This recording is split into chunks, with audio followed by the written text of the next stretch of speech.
नमस्कार, मैं हूं आपके साथ मेनका चौधरी और आज बात होगी यूएस एड की, उसी पर जिस पर अमेरिका से लेकर भारत तक में बवाल मचा है। पक्ष विपक्ष आमने सामने है। आखिर यूएस एड यानी कि यूएसएआईडी फंडिंग क्या है?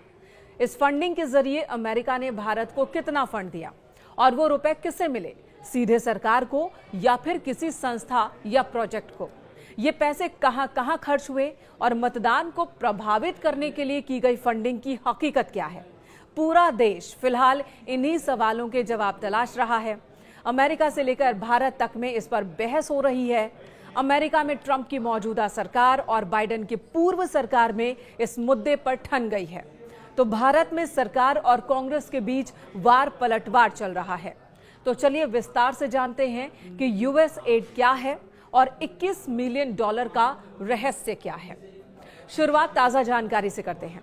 भारत सरकार के वित्त मंत्रालय ने एक रिपोर्ट जारी कर दावा किया है कि यूएस एड ने वित्त वर्ष 2023-24 में भारत में 7 प्रोजेक्ट्स पर $750 मिलियन यानी कि तकरीबन 6,250 करोड़ रुपए खर्च किए हैं। यानी कि इतनी फंडिंग यूएस एड के जरिए हुई है भारत में। लेकिन इस दौरान वोटिंग प्रतिशत बढ़ाने के लिए कोई फंडिंग नहीं हुई, रिपोर्ट में यह दावा है। वित्त मंत्रालय ने यह भी साफ किया है कि वो कौन कौन से क्षेत्र हैं, कौन कौन से प्रोजेक्ट्स हैं जिस पर यूएस एड की फंडिंग हुई है। इनमें कृषि और खाद्य सुरक्षा, जल, स्वच्छता और साफ सफाई, नवीनीकरण ऊर्जा, डिजास्टर मैनेजमेंट और हेल्थ से संबंधित प्रोजेक्ट्स शामिल हैं। रिपोर्ट में यह भी बताया गया है कि यूएस एड ने वन एवं जलवायु अनुकूल कार्यक्रम और ऊर्जा दक्षता प्रौद्योगिकी व्यवसायीकरण और नवाचार परियोजना के लिए भी फंडिंग करने का वादा किया है। अब सवाल है कि आखिर भारत में इन प्रोजेक्ट्स पर अमेरिका क्यों खर्च कर रहा है? इस सवाल का जवाब है कि साल 1951 से ही भारत अमेरिका के बीच द्विपक्षीय विकास सहायता की शुरुआत हुई थी। यानी कि ये बायलैटरल विकास सहायता है जो 1951 से चल रही है ये व्यवस्था, और इसके तहत अब तक अमेरिका यूएस एड के जरिए भारत को 555 से ज्यादा प्रोजेक्ट्स के लिए $17 बिलियन यानी लगभग 1.4 लाख करोड़ रुपए दे चुका है। ये पैसे सीधे सरकार को नहीं मिलते, बल्कि प्रोजेक्ट्स में शामिल विभागों को और संगठनों को मिलते हैं। इस लेन देन पर नजर रहती है आर्थिक मामलों के विभाग की।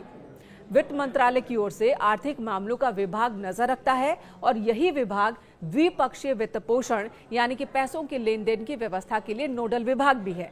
अब इस पर बवाल तब शुरू हुआ जब ट्रंप ने अपने दूसरे कार्यकाल में कुर्सी संभालने के साथ ही दावा किया कि यूएस एड के जरिए भारत में मतदान को बढ़ावा देने के लिए यानी कि मतदान को प्रभावित करने के लिए $21 मिलियन रुपए खर्च किए गए।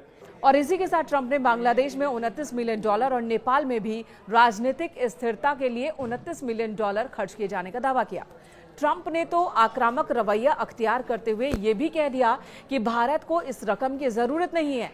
ट्रंप ने भारत को फिर एक बार टैरिफ किंग करार देते हुए कहा कि दुनिया में सबसे ज्यादा टैरिफ लगाने वाले देशों में शामिल है भारत। भारत कई उत्पादों पर अमेरिका से 200% तक टैरिफ वसूलता है। फिर भारत को मतदान सुधारने के लिए अमेरिका आर्थिक मदद क्यों कर रहा है? हालांकि ट्रंप अपने ही देश में अपने इस दावे की वजह से झूठे कहलाए जा रहे हैं। पूर्व की सरकार उनके दावे का खंडन कर रही है। इधर भारत में विदेश मंत्री एस जयशंकर ने मतदान प्रभावित करने के लिए फंडिंग के दावे पर चिंता जताई। उन्होंने कहा कि अमेरिका की ओर से दी गई सूचना चिंताजनक है और सरकार इसकी जांच कर रही है। अगर ऐसा कुछ है तो देश को पता होना चाहिए कि दुर्भावनापूर्ण गतिविधियों में कौन लोग शामिल हैं। उन्होंने ये भी दावा किया कि सरकार को सीधे तौर पर ऐसी कोई रकम तो मिली नहीं और न ही सरकार को इससे कोई लाभ है, तो फिर पैसे कहां गए और किसे मिले, जांच करवाई जा रही है। अब चूंकि यूएस एड के जरिए जो फंड जारी होती है वो फंड सीधे सीधे सरकारों को नहीं मिलती किसी भी देश की, बल्कि अलग अलग संस्थाओं को, संगठनों को और अलग अलग प्रोजेक्ट्स को मिलती है। यानी कि एक इशारा दिया गया कि कहीं विपक्षी दलों को तो अलग अलग संगठनों की ओर से ये फंडिंग नहीं हुई। वहीं कांग्रेस का आरोप है कि ट्रंप की मदद से भारत सरकार भारत में विपक्ष पर अनर्गल आरोप लगवा रही है। साथ ही कांग्रेस ने अब सरकार से श्वेत पत्र लाने की मांग की है। कांग्रेस ने पूछा कि पीएम ही बताएं कि उन्होंने अमेरिका से $21 मिलियन लिए या नहीं लिए। सरकार श्वेत पत्र जारी कर बताए कि 70 सालों में यूएसएड ने किस किस संगठन को कितना पैसा दिया है।